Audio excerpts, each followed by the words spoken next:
What's up, everybody? Welcome to the GameOverGreggy show. I'm one of your hosts, Greg Miller, alongside the producer/seducer, Nick Scarpino. Hi. Damn, producing's on point. Put that out there. Seducing's I on have point. to make up for the shorts. Beard's on point. Oh, you're wearing Trying to be sexy in salmon-colored shorts. It's a tall order. We just got back from SGC, Frisco, Texas. Frisco and Plano. We hit Plano for a little We bit. were in Plano quite a bit. The IHOP. The IHOP was Shout in out Plano. to Plano, Texas. Torchy We had a good time. tacos. You know what's funny is people obviously give different cities crap for different reasons, right? I give Riverside crap. We had some fun in Plano, Texas. We had a lot of fun in Frisco. So I can understand that living there is different than just visiting, because we obviously hit all the hot night spots like IHOP, Denny's, Torchy's Tacos. Yes. In a very different category than the last two. Very different, very good. If you have a Torchy's in your town and you haven't tried it yet, what are you waiting for? Pause this. Go Wild get tacos. pitch. Come back. Great. Watch the rest of it with tacos. Great time to tell you we're sponsored by Torchy's Tacos today. We're not. So no, don't give them any free advertising. But it was fun. No, Good it was a time. great Good time. But what I was going to say is you slowly devolved into a 20-something on spring break. Because it started, we got there and you were dressed and you were beaten by life. You were an old Nick Scarpino. You'd seen some things, and then you switched into the shorts when it got super hot. Then the T-shirt was all the time and it was loose and it was fitting. Then you got that Mega 64 hat and you didn't. This was the completion. He didn't bend the brim at all. He just put on the hat. Snapback. So I asked Tim, because Tim, as you know, is my consultant for all things on The life. pure I one, have Tim to Gettys. actually, Makes sense. Let Tim host. I have to put everything through him first before I actually put the it on only my way body. to put things, yeah. And I said, The only way Tim, to get around those is to go through hat. We saw the Mega 64 guys. We were in the same signing room as they were. We're friends of theirs. And we're friends of theirs, and we've hung out with them before. And so I noticed they were selling these dope Mega 64 hats, and I'm like, hey, I want one of those. Fully willing. There it is. Look at him. Look at how young he looks. Oh, you got to. Nick, See, did you go to it Panama didn't City? help that Did he you was go to walking Panama around City? like, call me Nicky. I want to be called Nicky. I never heard him say that. He was doing that. And then everyone started calling him Knuckles, and it was weird. See, now you look mean. Don't do that. So I got one of these dope hats. Well, actually, they were kind enough to give us a few of these, which was nice. I was going to purchase one from them, but don't tell them that now because they gave it to me for free. We'll put that here. Actually, Yeah. we'll put it on Superman. Okay. Superman. And then something weird happened. We were in the VIP lounge, and they had smartly hooked up a few gaming systems. Now, I don't know if you guys are familiar with this particular system, but it was the N64. Oh, the fun machine they called it. And the first game we played was a little game called GoldenEye, Yes. which I've said before, and I'll say it again. I'll wreck any of you at GoldenEye. Having said that, I lost very badly at GoldenEye the first and only time we played it, and I was like, I'm not doing this again because I want to remember how good I used to be at this game without sullying that right now. Then we Consider it sullied, Nick. picked up Mario Kart. Now, here's the funny thing about Mario Kart, Tim. Is I've always told you, we played Mario Kart before in our Let's Plays on Kind of Funny Games. And I've often told you that if we ever picked up the Mario Kart 64, that I would eat your lunch. It's quote what you said. Yes. said I that thought to there you. was a different word he said at the end, but instead of lunch, but no big deal. Eat And your so- ass. Yeah, that's what I'm saying. Like a cupcake. Y'all listen to too much Nicki Minaj. We Not get in the enough, room, Greg. and the last day, I don't know if you noticed this or not, it went from all of us forgetting really not that the game was way slower, and the controllers, by the way, were broken. I didn't realize that the N64 controllers, like That's the how analog N60 stick, just... No, one of them literally, like, you The turned to the green side and one went... was a little messed up. But having said that, I don't think any N64 controllers in existence. Like, Still that is their pristine? default. Was that Their just the default default? is broken. I always remember things a lot more fondly, I think, than they were in the light of the day. But I got better at it. And You did. Toward the end, I was like, I'm actually You remembering. won one match. I won one match. And Battle mode. most would say that it was the best. Actually, a lot would say. Actually, everyone in that room said that it was the best match they've ever seen of Mario Kart before in their life. Wow. And we were No playing one against the said nice that. people from Rooster Teeth. Yes. And Tim was in it, and Tim was noticeably getting mad at me that I was achieving a level of greatness in this game in such a small period of time. Because, Sure. Colin, you have to understand, it had gone from me forgetting completely how to play to almost a level of that one could consider masterful. Sure, Masterful. I understand. And I will say my block for it, if done correct, no can defend. Say that right now. Over This is here, a the good Pride trip. of Long Island, Colin Moriarty. It's good to be here with you today. You were at SGC, but you never broke from just being Colin. You never put on shorts. You never put on a funky hat. No, I barely left the hotel room. Yeah. But we had a You good did time. put on a funky hat. I did have a Oh, funky Grimecraft's hat. actually. Yeah. Grimecraft. Shout out to Grimecraft, our new best friend. No, we had a good time there, and did our meet and greet and our panel. And Thank you all who came out. Thanks for And, everybody supporting us. Crazy turnout. I enjoyed it very much. It was fun. And then I just stayed in the hotel room, played SteamWorld Dig on my Vita. Did you beat it? Almost. Yeah. Yeah.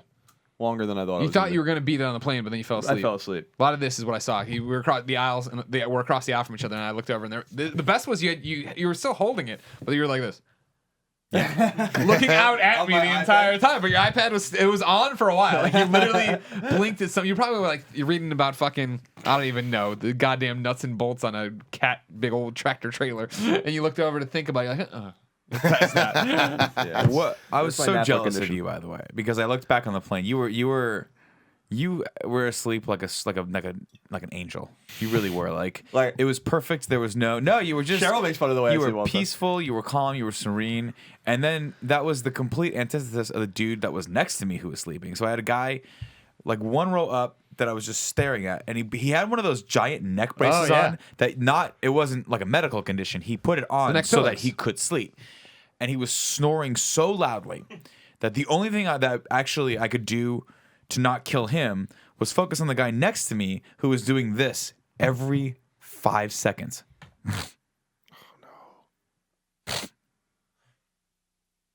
And I was like, "Do you need a tissue?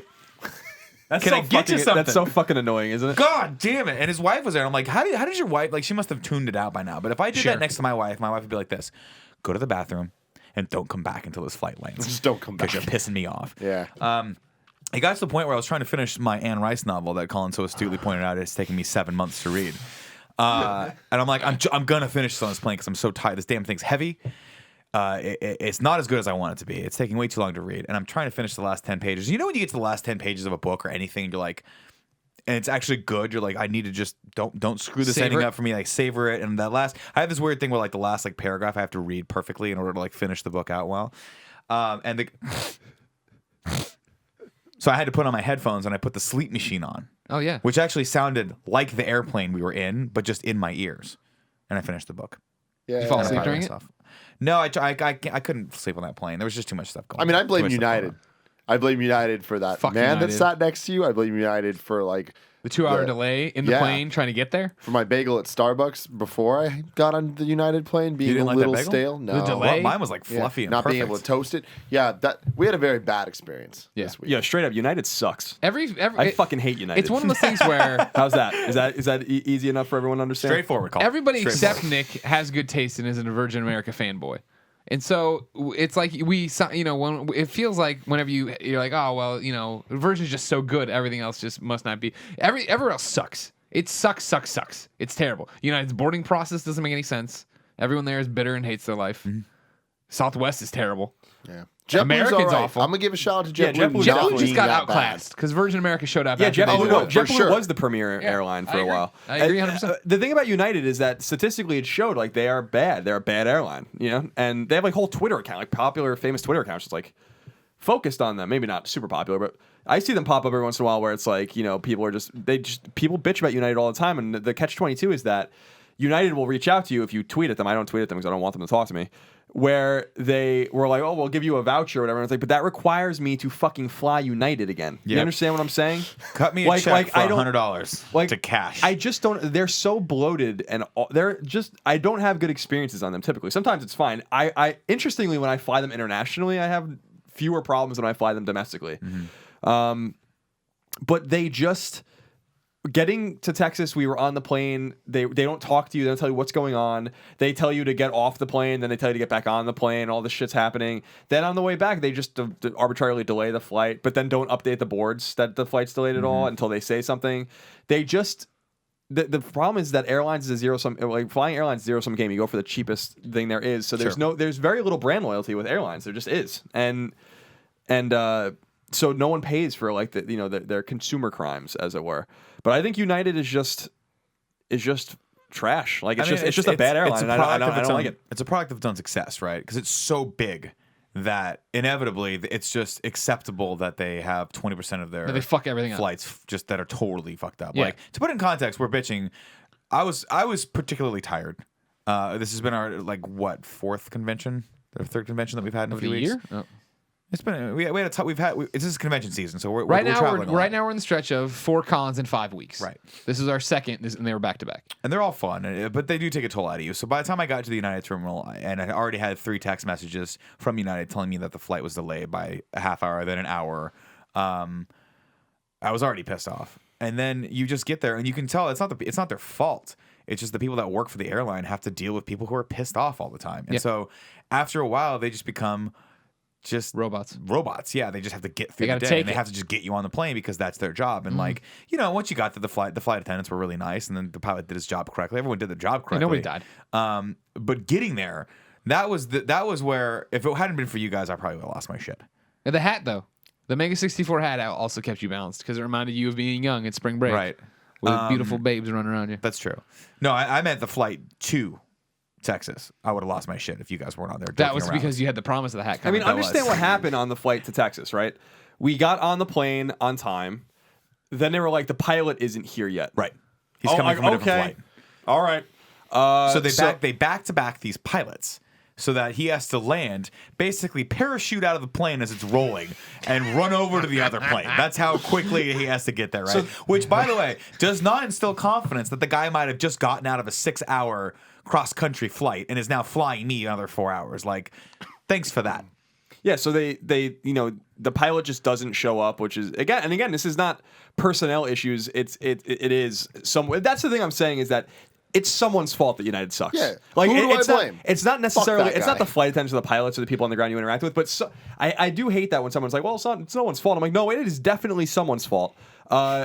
But so the pilot is late. Then they're like, "Oh, the navigation computers are all fucked up." Then we just sit there for literally like an hour. Every few minutes, they're like, 5 more minutes, 5 more minutes, Right. 5 more minutes.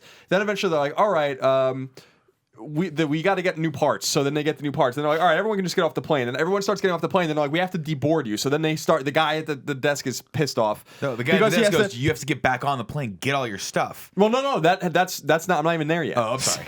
then they were like, you have to. The guy's like one-on-one scanning at things, and then they're like, "Fuck it, the plane's just broken." Then they just automatically take everyone off, like the plane, like the tickets or whatever, just like en masse, like just remove everyone from the list. Then they tell you to get back on the plane to get your stuff. Then when we're getting back on the plane, most people had already gotten off of their stuff, and they're like, "No, the computer's fixed. Get back on the plane." Yeah, the pilot literally. It's a fucking- Did you hear the pilot? He was like, "It's fixed." Like he was telling the person who was like trying to get. There was like one poor woman who was like trying to manage the situation, which people were getting irate at this point. At a certain point, you're just like, you start to feel like you are just a piece of fucking meat, a cattle that is just being herded in and out of the slaughter, And this poor woman was just trying to keep it straight, and the pilot was like, "It's fixed. Get him back on the plane. We can go." And she's like, "Yeah." And he's like, "It's fixed." And then finally, I saw in his eyes the same rage in my eyes. The pilot was and he was like, just like, "Fuck it," and got like just went into the cockpit and was like, We're taking off. "Whatever." Yeah, the pilot. Away from the gate. We saw the pilot talking briefly. He He looked like fucking infuriated. Like he's like, was not having it. He was not having it. So it's like there is a level where, and yeah, so then everyone gets back on the plane, everyone's pissed, and then on the way back to California, they delay the plane by an hour for what seems like an arbitrary reason, but it's because the plane hadn't arrived yet. I don't think so. It's just a whole semantic, like thing, but it's a logistical problem. They have just a lot of logistical problems, And then my favorite thing, and I remember saying this to Greg because they were almost making people feel guilty because they always ask you to check your bags. Oh, yeah. And then there's always room. We need And then four- they just arbitrarily take people's bags and we're like, well, no, I'm like, there's like so much room left in the bins. But then they're like, we have to hurry up because people have connections. And I'm like, yo, motherfuckers, you delayed the plane an hour. Yeah. That's not our fault, So don't try turning it like flying United is always a fucking adventure. And by adventure I mean it's a misadventure. Yeah. And I don't like that airline. There's just something. I would never voluntarily fly that airline unless that was literally the only way I can get to where I'm going, and that is a rare case. It's just too much. It Virgin sucked, America's man. gotta start The flying one more. good thing I'll say is I was pleasantly surprised with the leg space on the flight back. Okay. Seriously, I was like, holy shit! Like, Well, you were up front. I was up front. Yeah, the rest of the seats weren't like that. No, I was like, But I got a special. I switched out because they gave me a middle seat, and I was like, no, I'm not doing that. So I went and talked to them, and I was trying to get an aisle, but they only had a window. I took that. Thankfully, I did because I did get the leg space. I think it was an emergency exit or whatever. So I was okay with that. But besides that, it was just it was a joke of how far we've come in airplane technology to get on this airplane that doesn't have a fucking screen. It doesn't have Oh, that's the a other power shit. plug or USB or other stuff. And I understand this is a first world problem. But at this point, it's like, this is not a flight to LA. It's our world problem. This is a freaking flight to Texas. There's hours going into this shit. I want to see the little picture of my airplane and how far it is from my destination. I want to know.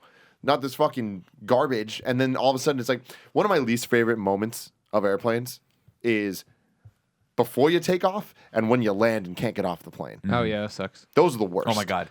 No, that was the best. And here's why. Because inevitably, and I look forward to this, because no matter how much rage I have, no matter how angry I get at the very core of my fucking being, Colin Moriarty gets madder. And there's nothing that pisses him off more, I'll stand by this, than when people, with the second the plane hits the terminal, get up and run as fucking like as far as they can just to try to skip 10 people ahead to get off the plane. And Colin goes like this. I forget what you say, but it's something to the extent of like etiquette. You're like, there's no, you guys forget how to get off a plane? Is that what you're doing? Airplane etiquette. You're just slowing down everyone else. So when we landed in San Francisco last night, I looked at Greg and I just got up and stood like right immediately, just stood right in the middle of the thing. I'm like, no one's getting past this lane. This is like, the line of the sand. Like no one's getting past this. We're all getting off before you. You know? Like that's. Someone's got to draw a line in the sand. And there was a girl behind me that was like ready to go. And I'm like, no, sorry, like. This is the airplane etiquette. This is how we get off the airplane. This is what separates us from animals, is that we understand etiquette. Here's how it happens. The people in the first row get off, then the second row, then the third row, then the fourth. We don't play these fucking games, right. Okay?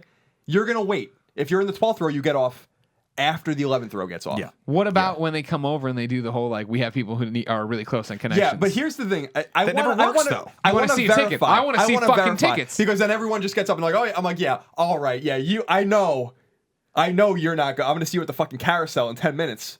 You don't have a connection. Get the fuck out of here. I've seen one flight I was on where the stewardess was like, ladies and gentlemen, I'm so sorry to have to ask you this, but there are 2 people on this flight that have connecting flights that leave like they're going to leave within 20 minutes of us touching down. Can you please stay seated and let them get off the plane first? And I'm like, there's no way that's going to happen. There's no way that's going to happen. And she reminded us again as we landed, and then we parked at the terminal, and she sure as shit, 2 people got up, grabbed their stuff, left, and then everyone else got up and like filed out normally. Well, when they make like, the what announcement, the hell? that makes sense. No, and that's what it should be. I'm fine with that. But Yeah, to Colin's point, if you're in the 30th row, how far do you think you're realistically going to get before you get mobbed? People just pour out into the aisles. You get 3, 4, what? And then they're like this to me. They're like right here. Yeah, there's always some asshole that's sitting right there with his bags and hitting me on the side of the head with his bags, and I just want to punch him in the fucking dick. But understand that like when I got up, everyone else was getting up too. It's just like I was getting up and standing there, and I'm like, we are going to get off this plane like fucking human beings in an orderly fashion. We fashion. are going to get off this plane the way it is intended to get off. You know? Yeah. No one likes flying. Everyone hates the airport. Everyone hates the airplane. We all fly way more than normal people, you know? Way, way more. And we know like what it's like to be in an airport and stuff. So little things like that make it go smoothly and make everyone happy. I don't like that shit like where it's the essence of an entitled posture where it's like, I don't care who I'm inconveniencing or who I'm bothering. Right. I'm getting off this fucking My time airplane. is more important than yours. I'm like, we are all in this together. We are going to do this as normal people do this. Yeah. You know what I mean? And if you have a connecting flight or something like that and you make that known, fine. But I guarantee you the people that were behind me that were trying to rush up that plane had no connecting flight. No, they wanted to go home. So it's like, just wait with everyone else. Why 5 more minutes? That's all you got to wait. It's too much, man. Like, it's too much for me. It sucks too, like when I'm in the aisle seat and then the people that are in the middle and window seat are like getting antsy to get up. That was happening to me. Bro, be cool. There is. Relax. 30 aisles or 30 things in front of us. No one is getting off yet. No. Just chill. Like, what, you want me to stand and do that awkward thing? Because it's like, you can't really stand, like, your full body length unless you're Nick. And it's just, like, super weird to, like, have to, like, do that whole thing. What? Why? Why are we doing all this? But going back to what I was saying, is my least favorite things is that 5 minutes. Because that 5 minutes feels like an hour when you're waiting for all this bullshit to happen. I sit with my legs crossed and just chill and relax. If I'm reading, I'll just keep reading. And people will look at me, I'm like, what do you want to do? But the worst thing is the heat. It's like... Oh, they turn the AC off. Everything's off. So it's like the heat and the cold. When you're in the air, it's freezing cold. But that first 15 minutes before you get off the ground is just so hot. You're in this oven of death and hell, and I hate it so much. But then, on this United flight, they gave me a little AC. And then they decided to give me a lot of AC. Yeah, you saw and that was when shit got real. And the funniest thing to happen this entire trip was Nick Scarpino going... They're trying to air condition us to death. Yeah, it was like doing the fog thing. Yeah, it looked like a Joker gas. It was ridiculous. I don't know. I just when you see things on like consumerist and stuff, and it's like, oh, EA is the worst company in the world. I'm like, are you kidding me? Like there are companies like United that just seem to have a blatant disregard for like anything at all. And I it's not so much the delays and the logistical things that bother me the most. It's like the lack of communication. You know, like stop saying 5 minutes over and over again. Like just tell us what's happening and be honest with us and maybe be nice and friendly with us. And that goes a long way. You know, like. But don't like get me on an airplane and then tell me the pilot's not there yet, and then Yeah, that was and then the fucking weird. navigation computer's broken, and then get off the plane. And they get back like, what's wrong with you? why- My did you board favorite the thing plane? was when they That's were my like, thing. it's just 5 or 10 or 20 minutes. It's like, what? No, that's not a sentence. Like that's just you're not just real. That's literally not a real just saying timetable. things. The thing that gets me most irate. I'm sorry. We'll keep. I guess this turned into this topic, which is Yeah. great. This topic, it's been hijacked. This is completely. this topic. Is when they tell you got a bag check, right? You guys, I'm sorry, we're gonna have, if you're in boarding groups 4 or 5, you're gonna have to bag check. Now, I don't mind doing that on smaller flights when it's a smaller plane and I know that I got a big bag or whatever. But the reason you have to bag check is because they charge for bags now. Now, back in the day, the reason that this happened, if you remember correctly, was because there was a gas crisis, right? Like the price of crude oil shot up like crazy. That was the excuse. And all of the airlines started merging or going out of business. And so in order to salvage the airline, they were like, we have to unfortunately start charging for bags, right? But the problem is, just like taxes, when they introduce taxes, you can't get rid of it. Once your company gets used to charging that extra fee and they make that much more money, it never goes back. So like that's the only reason why I will appreciate Southwest is because they will give you that free bag because they know on some level that it makes the flight just that much more bearable. You can check your bag for The free. ironic thing about that though is that Southwest has that, and then literally the worst seating order situation imaginable. But you Where own it's your like own destiny. it's Do a you want to fuck- wake up at 6 a.m. and check in the day before, Colin? It's a fucking free for all. Yeah, I know. Southwest is like United's bad because they have those like the 5 things, like the 5 zones, and it's not the zones that matter. It's that they give you a place to stand for the zones. Right. See, everyone has zones or groups or whatever. Sure. But like you don't give them a place to just collect and get mad at each other and then the situation. You just say like we're loading zone 1 and then we're loading zone 2. You don't like have these little cordons, but Southwest where it's like 1 through 30, 31 through 60, and then you have to talk to people be like, what number are you? And they're like 7, and I'm like, and then the guy like, you know, there's no room, and the guy's like, but I'm 6 and you're 7, and I'm like, who fucking cares? Just get behind me. Like, is it really gonna make a big difference? Like, it is like the fucking Lord of the Flies. Yeah, it really is. You know. But God damn it. But but it's annoying because you know that that's not the most efficient way to load a plane, right? Like none of these are the most efficient way. They're all based on how much money they can charge. So like loading all these people that are these have these premier statuses, these gold statuses that pay or that fly. It's all just bullshit incentivizing. If they really wanted to load a plane first, they'd probably load from the back front.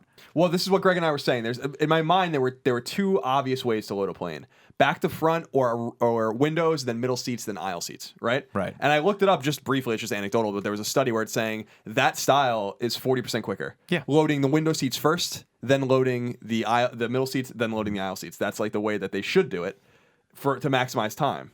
But you can like pay to get on the plane first and stuff like that. So they don't care. No, they don't care. And It's there's no all- like I fucking swear to God, like I can't figure it out. But it doesn't seem like there's any rhyme or reason to the way anyone gets on a plane. Like, how are you group 5, but we were group like I have 3? no fucking idea. It didn't I make any checked in sense. We were before all you like guys did. together. Like there's just weird things where I'm like, what is going on here? Yeah. You know, like that's the problem I think with this most airlines and why the airlines that do things really well, even if every airline has delays and logistical problems, but Virgin America is just a good experience. You know, I'll pay for that experience because I know it's not going to stress me the fuck out. You know. Or JetBlue is another great experience where it's like I'm not gonna like stress out with this. Like these airlines rose up, you know, out of the ashes of airlines that suck. You know, like they came about because airlines are generally big, megalithic, impersonal.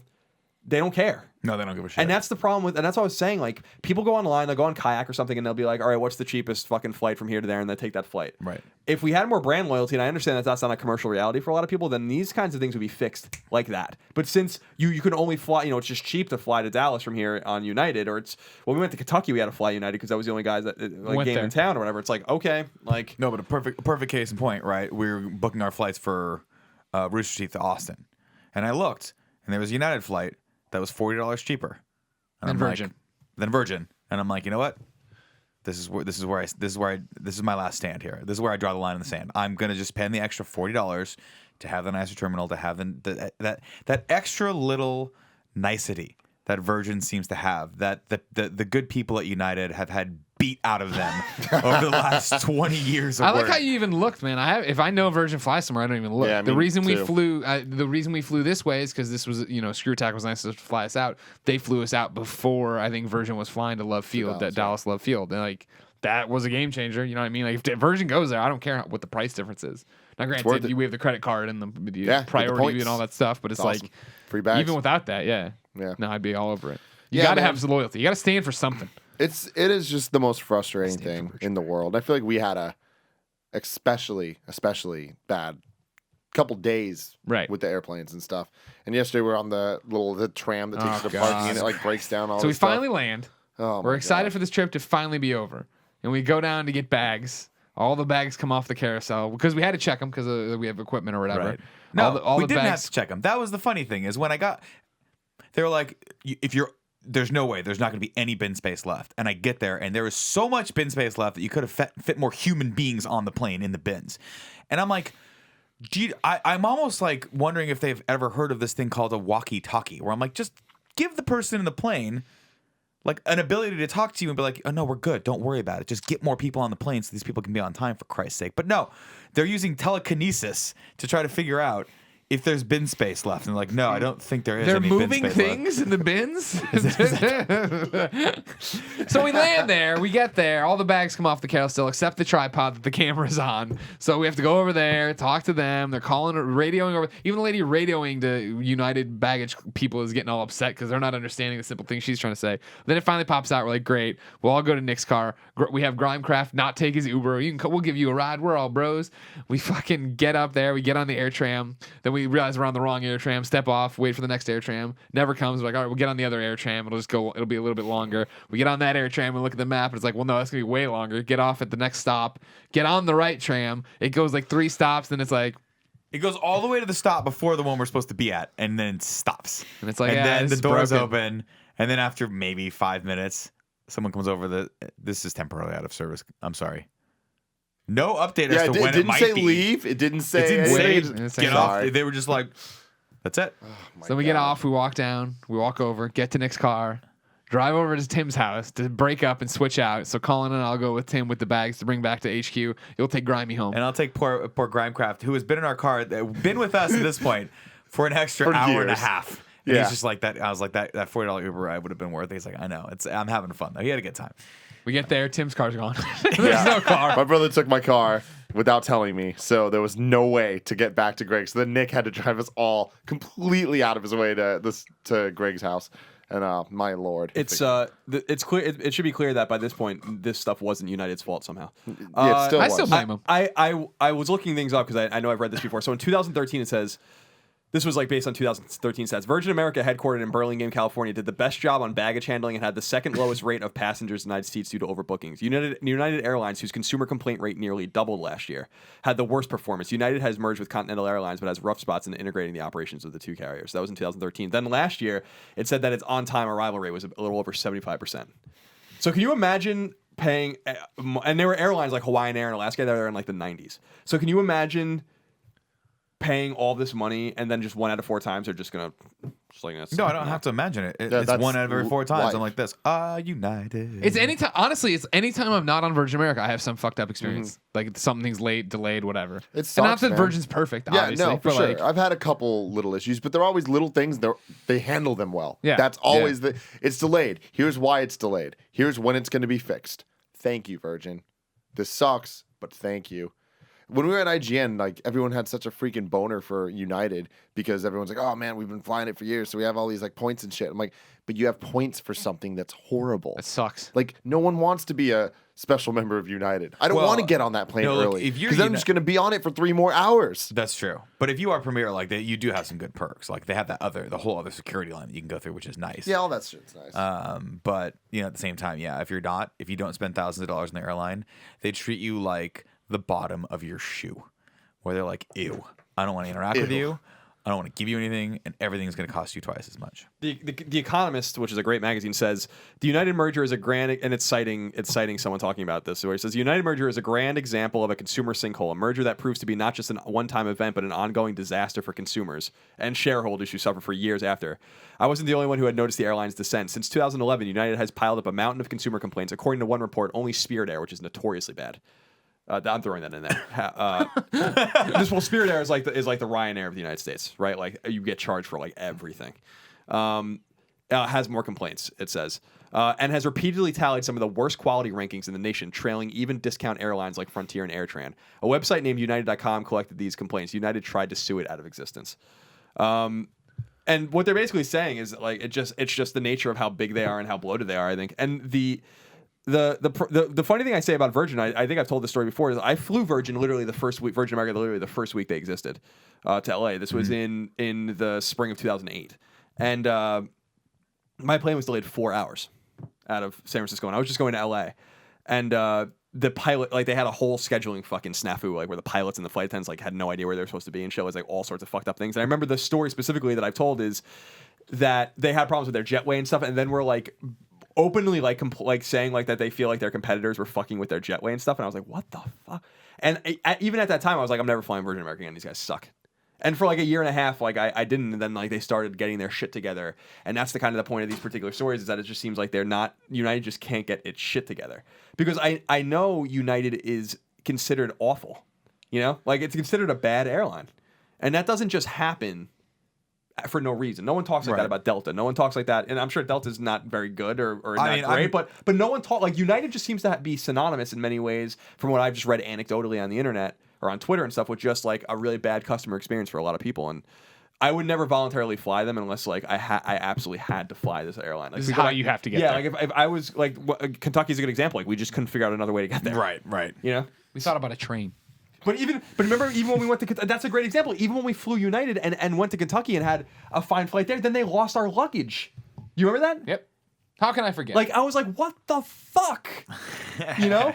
I remember we were with Sin and we were with Cheryl, and they just lost their luggage. When they rolled up, didn't they almost give Sin the wrong bag too? Yeah. He wasn't paying attention. They would. So just it's give him the wrong always bag. something. You know what I mean? It's even we get off and we're like, all right, that was fine. We got here on time. We're in Louisville. Yeah. And then we go and get our bag, and they're like, just 2 of our bags just aren't there. It's like, oh, okay. The only good thing about this whole experience and being stuck on that United flight forever was Grimecraft. Grimecraft was amazing. That's where we there met were two him. good things. There was that, and then there was the world's cutest dog was on that flight also. And Oh, that was on the the only way thing. back, Every yeah. time I saw that dog, I was like, okay, I'm okay. I can make it another It hour. was a good Portillo's dog. right here. You Sorry, insult buddy. him and play him out like that? Well, there was a younger, cuter dog. I mean, He what was a do you want puppy. from me? He was a puppy. I'll give you that. He was good. Cutest puppy is fun. Yeah. If you didn't know, ladies and gentlemen, this is the GameOverGreggy show. Each and every week, 4, sometimes 5 best friends gather on this table. Each bring a random topic of discussion for your amusement. If you like that, head over to patreon.com/kindafunny, where you can get the shows early each and every Friday. But if you don't want to give us any money, it's no big deal. Head over to youtube.com/kindafunny, where we put it up day by day, topic by topic, until we post the entire thing as one big video and MP3 for your amusement on YouTube and podcast services around the globe.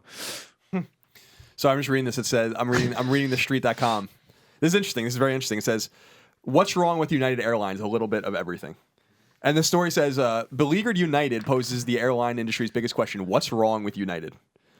No one seems to be able to answer it with certainty. United has generally disappointed since its 2010 merger, blah, blah, blah. It says, now United is under the microscope, but no one has isolated a single cause for its continuing underperformance. Rather, it seems to be a multitude of problems are to blame. The airline's pilots have been the most vocal critics. In a letter to members in April, leaders of the airline's Newark pilot domicile called on CEO Jess Smisek, who we found in the magazine, Hemisphere magazine, to step down. They blame problems in intra-company communications, bad morale, excessive outsourcing, and chronic information technology issues from driving away premium passengers. Quote, Delta and American get the suits, we get the flip-flops and backpacks, they wrote. Is that It's fucked up, man. yeah, it's like, I mean, you want any kind of customer, I would assume, but aviation consultant Bob Mann said he wonders whether executives know what they're doing. What's wrong? Whether they have done something and are waiting for a response, or whether they don't know and are just struggling. So it's a question. It's an open-ended question. It sucks to have to beat up on United so much, but it's just like that's kind of. It seems like, in other words, it seems like that's a reputation they've actually earned with a lot of people. Mm-hmm. Anyway, I digress.